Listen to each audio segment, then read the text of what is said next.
Hello, people. I'm Diane and I'm here to talk about games.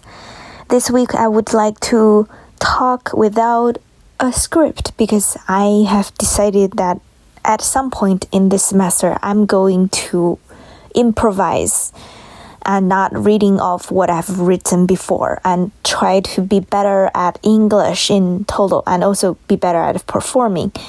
And I'm not going to edit out the awkward gaps because I'm doing this for myself. So here we go. This week we are reading live streams are the new telethons and they are raising millions for charities.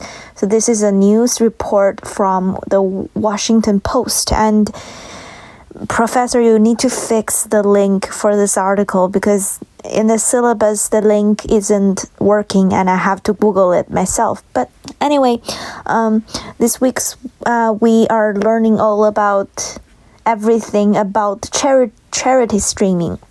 This is a very interesting concept for me personally because I actually didn't really process what is charity streaming before because I think I have been participating in one particular streaming on YouTube like 5 years ago without realizing it was charity streaming.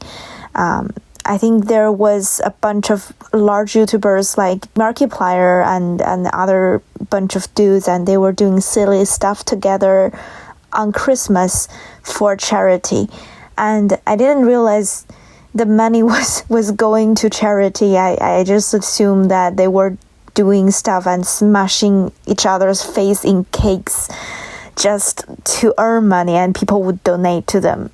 And now that I realized it was charity streaming, I was like, okay, dudes, you are better people than I expected.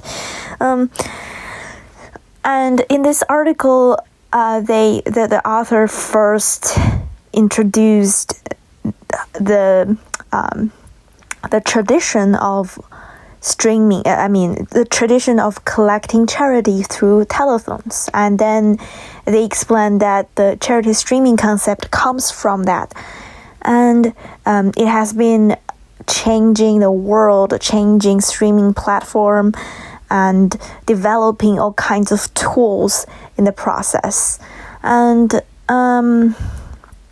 also, I find it very interesting because this is not something that is happening in other part of the world, at least not in East Asian, because there are charity streamings, but the streaming are mostly for commercial purposes. And there are not a culture around that. There are not streaming channels specially designed for streaming, and there are certainly not as many special tools for special streamings in as mentioned in this article. It is something that brings out the economics as well, because there is a growing market for it, as mentioned in this article.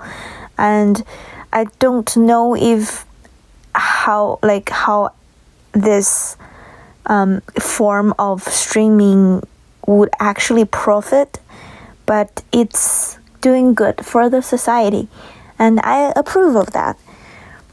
It's very cool that there's this entire culture and tools that's donated especially for charity streaming, because on the Chinese platforms that I usually watch, most people doing charity don't have a restriction or any rules, so there's no guarantee that they would actually donate what they've earned to charity.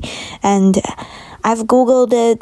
There's, for some reason, a bunch of news reports about people faking charity streaming and just taking the money for themselves, and it was so messed up. I don't know what else to say about charity streaming. I'm Diane. See you next week.